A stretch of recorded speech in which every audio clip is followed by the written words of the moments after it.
In this tutorial, I'm going to be walking you through the theme customizer, but in particular, I'm going to be focusing on the button styles that we have for you in the Divi theme customizer. And these button styles affect all the buttons on your site.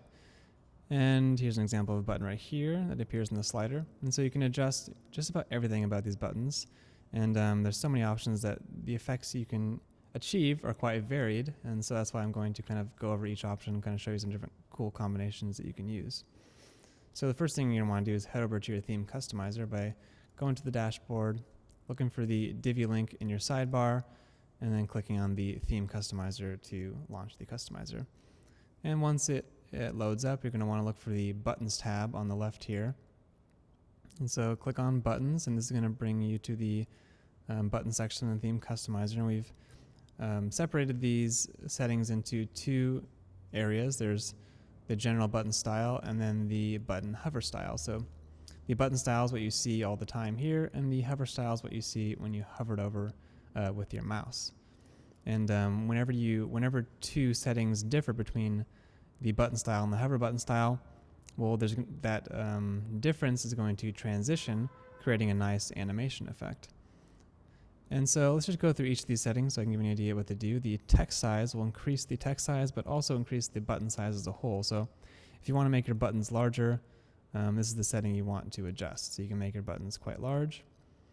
You can adjust the text colors if you want to make it something else like red or yellow or whatever. And you can adjust the background color as well. So I could perhaps make this button green instead of transparent.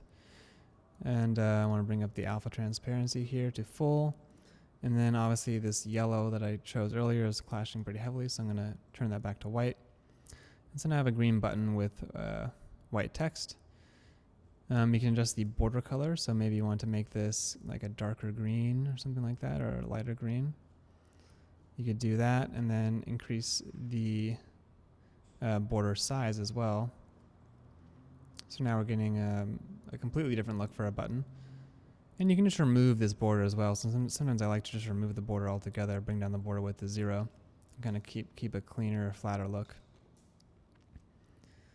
You can adjust the border radius, and what this does is adjust the roundness of the corner. So if you want to make a square button, you can bring that border radius down to 0, and you can make it more and more circular, all the way to the point where the edges become half circles like that. So if you want to create a circle button, just slide that border radius all the way to the right. Next up is our letter spacing. So we'll adjust the spacing between the letters. So the bigger the spacing, the bigger the button gets. And then you have your button style, font style options, which includes bold, italic, uppercase, and underlined.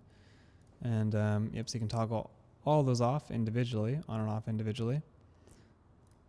I tend to like the combination of bold and all caps. With a little bit of letter spacing like that, which looks nice.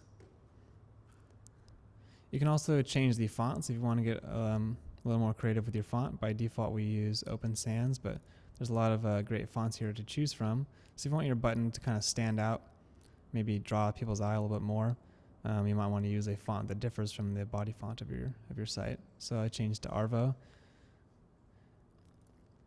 Next, you can choose whether or not you want to use an icon. So if you don't want to have an icon, you can go ahead and turn that off, and then you won't get that hover effect with the icon. If you do choose to use an icon, you can choose the icon itself. So by default, we have that arrow, but if you want to use anything else, you're free to do so. So you can see the icon has changed, and you can choose between all of our icons, which Divi comes with our own elegant icon font that we created just for Divi. So we have a bunch of great icons here that you can choose from. You can also adjust the icon color independently of your fonts. If you want to make this something else, you can. Maybe I want to make it like a dark green and keep my text white. That's kind of a nice effect.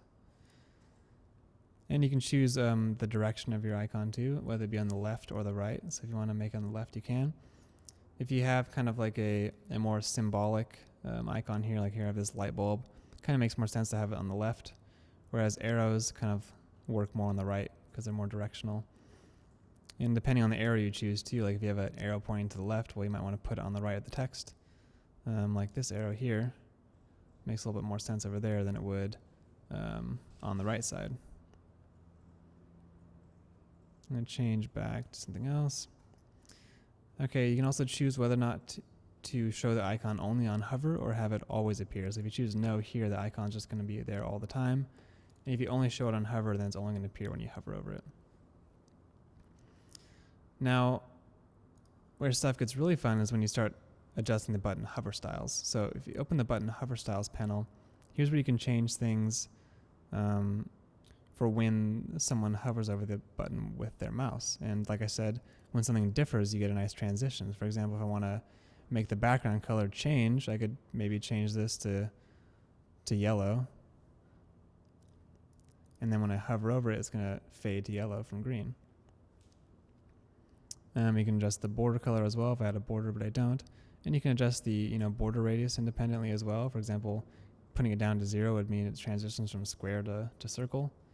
And the letter spacing, you can do some crazy stuff with the letter spacing if you want to like make your button grow. It's kind of fun.